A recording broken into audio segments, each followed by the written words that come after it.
Breaking news చూస్తున్నాం. Sigachi factory ప్రమాదంలో 42 మంది చనిపోయారు. ఎయిర్ ఫైర్ సిస్టంలో ప్రెషర్ ఈ ప్రమాదానికి కారణంగా తెలుస్తోంది. ముందుగా ఎయిర్ బ్లోయర్ పేలినట్టుగా తెలుస్తోంది. ఎయిర్ బ్లోయర్ పేలడంతో మంటలు ఒక్కసారిగా ఎగిసిపడ్డాయి. రియాక్టర్కు మంటలు అంటుకోవడంతో భారీ పేలుడు సంభవించింది. చెవులకు చిల్లులు పడిపోయేంత శబ్దం వచ్చింది. ఈ పేలుడు ధాటికి భూమి కూడా కొద్దిగా కంపించింది. 3 అంతస్తుల సిగాచి బిల్డింగ్ అనేది కుప్పకూలినటువంటి పరిస్థితుంది. సిగాచి కంపెనీలో మందుల తయారీకి సంబంధించిన కన్సిస్టెన్స్ మైక్రోస్టెలైన్ సెల్యులర్ పౌడర్ ఉత్పత్తి చేస్తారు. ఈ ప్రమాద సమయంలో 111 మంది సిబ్బంది విధుల్లో ఉన్నారు. ప్రమాదంలో కంపెనీ యజమాని కూడా దుర్మరణం పాలయ్యారు. బ్రేకింగ్ న్యూస్ మనం చూస్తున్నాం. సిగాచి ఫ్యాక్టరీ ప్రమాదంలో మృతుల సంఖ్య పెరగటం ఇప్పుడు ఆందోళనకు గురిచేస్తోంది. ఇప్పటికే మృతుల సంఖ్య 42కి చేరింది. అది 50 వరకు వచ్చే అవకాశం ఉన్నట్టుగా కనిపిస్తోంది. ఎందుకంటే కొన ఊపిరితో ఇంకొంతమంది కొట్టుమిట్టాడుతున్నటువంటి పరిస్థితి ఉంది. ఈ ప్రమాదానికి అసలు కారణం ఎయిర్ బ్లోయర్ అని తెలుస్తోంది. ఎయిర్ ఫైర్ సిస్టంలో ప్రెషర్ ఒక్కసారిగా పెరిగిపోయింది. ఎయిర్ బ్లోయర్ పేలి మంటలు ఎగిసిపడ్డాయి. ఆ మంటలు రియాక్టర్కు అంటుకోవడంతో అతి భారీ శబ్దంతో ఈ పేలుడు సంభవించింది. ఆ పేలుడు ధాటికి పరిసర ప్రాంతాల్లోనే భూమి కూడా కంపించినట్టుగా ప్రత్యక్షంగా చూసిన వాళ్ళు చెప్తా ఉన్నారు. అక్కడ ప్రాణాలతో బయటపడ్డటువంటి కార్మికులు ఎవరైతే ఉన్నారో వాళ్ళు ఇస్తున్నటువంటి ప్రాథమిక సమాచారం ఒక్కసారిగా ఈ పేలుడు ధాటికి మొత్తం బిల్డింగు పూర్తిగా కాలిపోయి మంటల్లో ఆ గోడలు కూడా ధ్వంసపోయి, అది కూడా ఐరన్ రాడ్లతో పటిష్టంగా ఉన్నటువంటి గోడలు కూడా పూర్తిగా కుప్పుకోలే పరిస్థితి. అంటే ఎంత వేగంగా, ఎంత బలంగా, ఎంత ఉష్ణోగ్రతలో ఒక మంట పుట్టి అక్కడ పేలుడు జరిగిందనేది స్పష్టంగా అర్థమవుతుంది. 700 నుంచి 800 డిగ్రీల వరకు ఉష్ణోగ్రతలు నమోదైనట్టుగా తెలుస్తోంది. రియాక్టర్ సమీపంలోని కార్మికులు సజీవ దహనమయ్యారు. ఆ కంపెనీ 3 అంతస్తుల బిల్డింగ్ కూడా కుప్పకూలిపోవడంతో కార్మికులు కూడా ఎవరూ కూడా చిక్కని పరిస్థితుంది. ఆ శిథిలాల్లో లోపలికి చిక్కుకుపోయి ఇంకా శిథిలాలు వెలికి తీస్తూ ఉంటే, క్రేన్ల సాయంతో ఆ శిథిలాలను పక్కకు తీస్తూ ఉంటే మరికొంతమంది కార్మికుల మృతదేహాలు బయటకు వస్తుండడంతో ఇంకా అసలు ఎంతమంది చనిపోయి ఉంటారు అన్నది కూడా ప్రశ్నార్థకంగా కనిపిస్తుంది. ఇంకా ఒక క్లారిటీ రావాల్సినటువంటి అవసరం ఉంది. ఖచ్చితంగా అక్కడ రెస్క్యూ చేస్తున్నటువంటి సిబ్బంది కూడా చెప్పలేకపోతున్నారు. ప్రాథమికంగా వస్తున్నటువంటి సమాచారం ఉదయం 9 గంటల నిమిషాల సమయంలో 9 గంటల 10 నిమిషాల సమయంలో ఈ ప్రమాదం జరిగినట్టుగా కొంతమంది చెప్తా ఉన్నారు. 111 మంది కార్మికులు, ఉద్యోగులు ఈ విధుల్లో ఈ ప్రమాద సమయంలో అక్కడ ఉన్నారు. ఈ ప్రమాదంలో ఫ్యాక్టరీ యాజమాన్యానికి చెందిన గోవన్ అనే వ్యక్తి, ఇతను వైస్ ప్రెసిడెంట్గా ఉన్నాడు కంపెనీకి సంబంధించి, ఎలన్ గోవన్. అతను కూడా ప్రాణాలు కోల్పోయినటువంటి పరిస్థితి ఉంది. అది క్వాలిటీ కంట్రోల్ డిపార్ట్మెంట్లో అక్కడ విధులు నిర్వహిస్తున్న ఉద్యోగులతో కాసేపు మాట్లాడి పరిస్థితిని సమీక్షించి ఈరోజు డ్యూటీకి సంబంధించిన ఇన్ఫర్మేషన్ తీసుకొని కొంత డైరెక్షన్ వాళ్ళకి ఇచ్చి ఆ క్వాలిటీ కంట్రోల్ డిపార్ట్మెంట్ నుంచి కిందకు దిగుతుండగా ఒక్కసారిగా ఈ బ్లాస్ట్ జరిగింది. సిగాచి ఇండస్ట్రీస్ లిమిటెడ్ భారతదేశానికి చెందిన సంస్థ. దీని ప్రధాన కార్యాలయం గుజరాత్లోని వడోదరలో ఉంది. ఈ కంపెనీని 1989లో స్థాపించారు. ప్రస్తుతం ఈ కంపెనీ హైదరాబాద్తో పాటు మరికొన్ని ప్రాంతాల్లో కూడా విస్తరించి ఉంది. ఈ కంపెనీలో మందుల తయారీకి సంబంధించిన కన్సిస్టెన్స్ మైక్రోస్టెలర్ సెల్యులర్ పౌడర్ ఉత్పత్తి చేస్తారు. ఈ పౌడర్ ఫార్మాస్యూటికల్, ఫుడ్ అండ్ న్యూట్రిస్యూటికల్, సౌందర్య సాధనాలు, రసాయనాల తయారీలో కూడా ఉపయోగిస్తారు ఈ పౌడర్ని. దీన్ని ముడి సరుకు నుంచి ఒక పౌడర్గా తయారు చేసేటువంటి ఒక ప్రక్రియలో ఈ పెద్ద ప్రమాదం జరిగినట్టుగా తెలుస్తోంది. అక్కడ బ్లోయర్స్ ఉంటాయి, ఎయిర్ బ్లోయర్స్ ఉంటాయి. పూర్తిగా ఆ రసాయనాల మిశ్రమాన్ని చల్లబరిచి పౌడర్గా తయారు చేసేటువంటి ఈ ప్రక్రియలో అక్కడ ఏర్పడినటువంటి అవరోధం కారణంగా, ఎందుకంటే పెద్ద ఎయిర్ బ్లోయర్స్ ఉంటాయి, ఆ ఎయిర్ బ్లోయర్స్ ఎప్పటికి కూడా గాలిని లోపలికి పీలుస్తూ బయటకు వదులుతూ ఉంటాయి. ఇలాంటి సందర్భంలో డస్ట్ పేరుకుపోతూ ఉంటుంది. ఈ డస్ట్ ఎక్కువగా పేరుకుపోవటం వల్ల, వాటిని సరిగా క్లీన్ చేయకపోవడం వల్ల ఎయిర్ బ్లోయర్స్ భద్రతకు సంబంధించిన ఏవైతే ప్రికాషన్స్ ఉంటాయో, ఏవైతే చర్యలు తీసుకోవాల్సినటువంటి అనివార్యత ఉందో వాటిని తీసుకోకపోవటం వల్లే, ఎయిర్ బ్లోయర్స్ పరిశుభ్రంగా చేయకపోవటం వల్లే, వాటిని పూర్తిగా పట్టించుకోకపోవటం వల్లే ఆ దుమ్ము పెరిగిపోయి ఒక ప్రెషర్కు గురై ఈ బ్లాస్ట్ జరిగినట్టుగా తెలుస్తోంది. ఎందుకంటే అత్యంత ప్రమాదకరమైనటువంటి రసాయనాలతో ఈ ప్రక్రియ అంతా జరుగుతుంది. పూర్తిగా వాటి నుంచి మైక్రో క్రిస్టలైన్ సెల్యులర్ పౌడర్ని తయారు చేస్తారు. ఆ పౌడర్ తయారు చేసే క్రమంలో ఒక కెమికల్ మిశ్రమంతో ఒక ప్రక్రియ స్టార్ట్ చేస్తారు. ఈ నేపథ్యంలోనే బ్లోయర్స్ సరిగా పర్యవేక్షించకపోవటం వల్ల అక్కడ ప్రెషర్ పెరిగిపోయి ఒకసారిగా బ్లాస్ట్ జరిగినట్టుగా తెలుస్తుంది. ఈ బ్లాస్ట్ ఎంత ప్రమాదకరంగా జరిగిందంటే, ఎంత భయకంపితుల్ని అక్కడ కార్మికులు గురి చేసిందంటే 700 నుంచి 800 డిగ్రీల ఉష్ణోగ్రతతో పెద్ద ఎత్తున మంటతో కూడినటువంటి బ్లాస్ట్ జరగటం వల్ల ఆ బలానికి, ఆ బలమైనటువంటి బ్లాస్ట్కి ఆ భవంతిలో ఉన్నటువంటి గోడలు కూడా కుప్పకూలిపోయి ఆ బిల్డింగ్ పూర్తిగా ధ్వంసమై నేలమట్టం అయిపోయిందంటే అది ఎంత ధాటిగా ఆ పేలుడు సంభవించిందనేది అర్థమవుతుంది. ఎంతటి పెను విషాదమో అర్థమవుతుంది. పూర్తిగా ఆ మంటల్లో చిక్కుకొని 10 మందికి పైగా సజీవ దహనమైపోయారు ఆన్ ది స్పాట్. ఇంకొన్ని మృతదేహాలు శిథిలాల కింద లోపల చిక్కుకున్నటువంటి పరిస్థితి. వెంటనే హుటాహుటిన ఈ ప్రమాదం తెలిసిన వెంటనే, ఒక పెద్ద బ్లాస్ట్ జరిగిన వెంటనే 1 కిలోమీటర్ వరకు ఆ సౌండ్ వినిపించింది.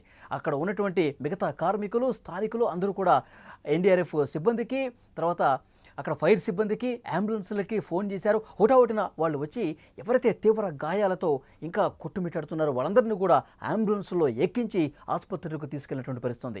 ప్రభుత్వ యంత్రాంగం కూడా, అధికార యంత్రాంగం కూడా హుటాహుటిన స్పందించింది. అక్కడికి అధికారులు వచ్చారు, మంత్రులు వచ్చారు, అందరూ కూడా పర్యవేక్షించారు. రెస్క్యూ ఆపరేషన్స్ అనేవి చాలా హుటాహుటిన వేగంగా చేసే ప్రయత్నం చేశారు. మంటలు పెద్ద ఎత్తున వచ్చాయి. ఆ మంటలు ఆర్పాలంటే కొన్ని గంటల వరకు సమయం పట్టింది. ఆ శిథిలాలను తొలగించాలంటే కొన్ని గంటల సమయం పడుతోంది. స్క్రీన్ మీద విజువల్స్లో మీరు చూస్తూ ఉన్నారు. పెద్ద పెద్ద ప్రొక్లైనర్స్ సాయంతో వాటిని ఏ విధంగా తొలగిస్తున్నారో కూడా మనం చూస్తున్నాం. సిగాచి ఫ్యాక్టరీ ప్రమాదంలో మృతుల సంఖ్య పెరగటం ఇప్పుడు ఆందోళనకు గురి చేస్తోంది. ఇప్పటికే మృతుల సంఖ్య 42కు చేరింది. 50 దాటే అవకాశం ఉంది. రెస్క్యూ పూర్తయ్యాక ఎంతమంది చనిపోతారన్న విషయానికి సంబంధించి క్లారిటీ వచ్చే అవకాశం ఉంది. ఈ ప్రమాదానికి అసలు కారణం ఎయిర్ బ్లోయర్ పేలటంగా తెలుస్తోంది. ఎయిర్ ఫైర్ సిస్టంలో ఒక ప్రెషర్ కారణంగా ఎయిర్ బ్లోయర్ పేలి మంటలు ఎగిసిపడ్డట్టుగా తెలుస్తుంది. ప్రమాదానికి గల కారణాలను శోధిస్తూ ఉన్నారు. ప్రాథమికంగా అందుతున్నటువంటి సమాచారం మేరకు అక్కడ ఎయిర్ బ్లోయర్ ఒక్కసారిగా బ్లాస్ట్ కావడంతో, ఒక ఒత్తిడి గురి కావడంతో రసాయనాల మిశ్రమ ప్రక్రియ చేసేటప్పుడు మైక్రో అక్కడ సెల్యులర్ ఆ పౌడర్ని తయారు చేసేటప్పుడు ఒక రసాయనిక ప్రక్రియ జరుగుతుంది. ఈ ప్రక్రియ సందర్భంలో ఎయిర్ బ్లోయర్స్ మధ్య ఒత్తిడి పెరగటం వల్ల, ఎయిర్ బ్లోయర్స్ని ఎప్పటికప్పుడు వాటిని క్లీన్ చేయకపోవటం వల్ల డస్ట్ పేరుకుపోయి ఒక ప్రెషర్ ఏర్పడి దాని కారణంగానే అతిపెద్ద పేలుడు సంభవించినట్టుగా ప్రాథమికంగా అధికారులు అంచనా వేస్తున్నారు. ఇంకా ఒకవైపు రెస్క్యూ జరుగుతుంది, మరోవైపు కారణాలు వెలికి తీసే పనిలో అధికార యంత్రాంగం కూడా ఉంది. ఇన్వెస్టిగేట్ జరుగుతోంది. పేలుడు సమయంలో 700 నుంచి 800 డిగ్రీల ఉష్ణోగ్రత నమోదైందంటే ఆ మంటల్లో కాలిపోయినటువంటి పరిస్థితి. సజీవ దహనమైపోయారు కొంతమంది.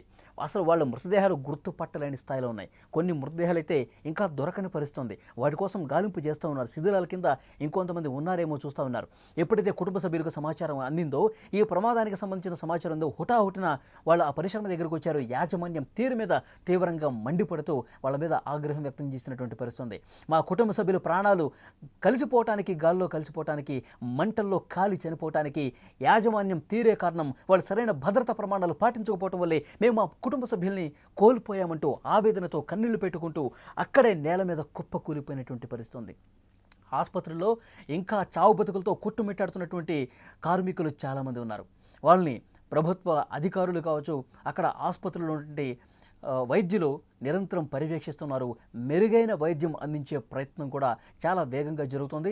మంత్రులు ఘటనా స్థలానికి వచ్చి పరిస్థితిని పూర్తిగా పర్యవేక్షించారు. మరికొద్దిసేపట్లో ముఖ్యమంత్రి రేవంత్ రెడ్డి గారు కూడా ఆ ఘటనా స్థలానికి వచ్చి ప్రమాద తీవ్రత ఒక్కసారి ప్రత్యక్షంగా చూడటానికి ఆయన వస్తూ ఉన్నారు. ఎప్పటికప్పుడు అధికార యంత్రాంగానికి అలర్ట్ చేస్తూ ఉన్నారు, డైరెక్షన్ ఇస్తూ ఉన్నారు. ఒక కంట్రోల్ రూమ్ కూడా ఏర్పాటు చేసిన పరిస్థితి. సంగారెడ్డి కలెక్టరేట్లో అక్కడ అధికారులు ఎప్పటికప్పుడు మానిటరింగ్ చేస్తూ ఉన్నారు. ఎందుకంటే ఎవరైతే చనిపోయి ఉన్నారో వాళ్ళకి సంబంధించిన డీటెయిల్స్ కావచ్చు, ఎవరైతే చికిత్స పొందుతున్నారో వాళ్ళకి సంబంధించిన డీటెయిల్స్, DNA పరీక్షలకు సంబంధించిన సమాచారం ఎప్పటికప్పుడు కంట్రోల్ రూమ్కి ఆసుపత్రి నుంచి వస్తున్న నేపథ్యంలో కుటుంబ సభ్యులు మీకు ఎవరికి ఎలాంటి అనుమానం ఉన్నా, ఎలాంటి మీకు సమాచారం కావాలన్నా కంట్రోల్ నెంబర్కి ఫోన్ చేయండి అంటూ ఒక నెంబర్ కూడా ఇస్తున్నటువంటి పరిస్థితి. ఈ ప్రమాదం నిజంగా తెలంగాణలో ఎప్పటి వరకు జరిగినటువంటి అతిపెద్ద ప్రమాదాల్లో ఒకటిగా నిలిచిన పరిస్థితి. ఇప్పటికే 42 మంది చనిపోయారు. ఇంకా చావు బతుకులతో కొట్టుమిట్టాడుతున్నారు. ఆసుపత్రి బెడ్ల మీదే ఇంకా ప్రాణాలతో కొట్టుమిట్టాడుతున్నటువంటి పరిస్థితి. మీరు విజువల్స్లో ప్రమాదం అనంతర దృశ్యాలు చూస్తూ ఉన్నారు. ఏ విధంగా ఆ భవంతి మొత్తం కుప్పకూలిపోయిందో మనం చూస్తూ ఉన్నాం. రసాయన పరిశ్రమలో ఒక అతిపెద్ద పేలుడు సంభవిస్తే ఒక విషాదకరమైనటువంటి ఆ ఘటనని ఒక్కసారి కార్మికులు తలుచుకొని కన్నీళ్లు పెట్టుకుంటున్నారు. వాళ్ళు పూర్తిగా ఒక షాక్లో ఉండిపోయారు. ఏం జరుగుతుందో అర్థం కావట్లేదు.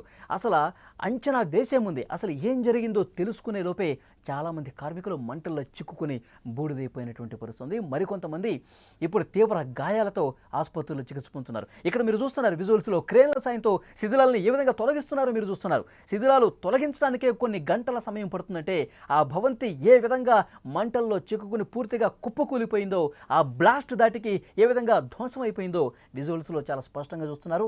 ప్రమాదానికి కారణం ఒకటే కనిపిస్తుంది.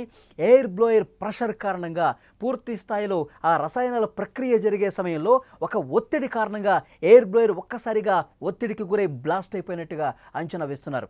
అక్కడ భద్రతకు సంబంధించిన సరైనటువంటి ప్రమాణాలు పాటించలేదు.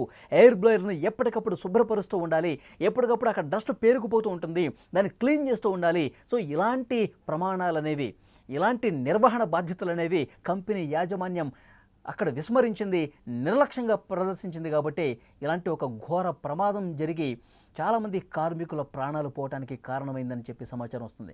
ఇంకా ఇన్వెస్టిగేట్ చేస్తున్నారు. అసలు వాస్తవాలు ఇది ప్రాథమికంగా ఇదే కారణమని చెప్తున్నారు. కానీ ఇంకా వేరే కారణాలు ఏమైనా ఉన్నాయా, ఇంత పెద్ద ప్రమాదం జరగటానికి అసలైన కారణాలు వేరే ఉన్నాయా అని చెప్పి ఒక ప్రత్యేకమైనటువంటి కమిటీ కూడా దర్యాప్తుకు ప్రభుత్వం ఆదేశించినటువంటి పరిస్థితి ఉంది. ఇంకా ఆసుపత్రుల్లో చాలామంది చికిత్స పొందుతున్నారు. బీహార్ నుంచి, ఉత్తరప్రదేశ్ నుంచి, జార్ఖండ్ నుంచి, మహారాష్ట్ర నుంచి చాలామంది కార్మికుల కుటుంబాలు ఇక్కడికి వచ్చి ఈ ఫ్యాక్టరీల్లో పనిచేస్తూ అక్కడ వాళ్ళ కుటుంబాలను పోషిస్తూ ఉన్నారు. కానీ కుటుంబ పెద్దలు, ఆ కార్మికుల కుటుంబాల పెద్దలు ప్రాణాలు వదిలేటువంటి నేపథ్యంలో అసలు గుర్తు పట్టకుండా కాలిపోయినటువంటి పరిస్థితుల్లో ఆ కుటుంబాల రోదనలు ఎవరికి అసలు వర్ణించడానికి లేదు. అంత దారుణమైనటువంటి బాధ, అంతటి పెను విషాదం ఈ ప్రమాదాన్ని మిగిల్చినటువంటి పరిస్థితి ఉంది. చాలా కుటుంబాలు కన్నీళ్లు పెట్టుకుంటూ ఆసుపత్రి దగ్గర పడిగాపులు కాస్తున్నారు. ఆసుపత్రి దగ్గర అసలు ఏ మృతదేహం ఎవరిది, ఏ కుటుంబ సభ్యుడిది కూడా అర్థం కావట్లేదు. అంత ఇదిగా కాలిపోయినటువంటి పరిస్థితి ఉంది. చాలా దారుణం, చాలా అంటే చాలా దారుణం. కుటుంబ సభ్యులు అసలు వాళ్ళ కన్నీళ్ళకి ఏమి చెప్పలేని పరిస్థితి. ఆసుపత్రిలో గంటల కొద్దీ వాళ్ళు నిరీక్షిస్తున్నారు. మా కుటుంబ సభ్యుడికి సంబంధించిన సమాచారం ఏమైనా తెలిసిందా? ఎందుకంటే ఆ కాలిపోయిన మృతదేహాలు గుర్తుపట్టలేనట్టుగా కొన్ని మృతదేహాలు ఉండటంతో అసలు వాళ్ళు ఎవరు, ఏ కుటుంబానికి చెందిన వాళ్ళు కూడా చెప్పలేని పరిస్థితి.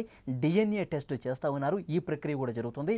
డిఎన్ఏ టెస్ట్ చేసిన తర్వాత దానికి సంబంధించినటువంటి సమాచారం బయటకు వచ్చిన తర్వాత అప్పుడు ఏ కుటుంబానిది ఈ మృతదేహం అని చెప్పి అప్పగించే అవకాశం ఉంది.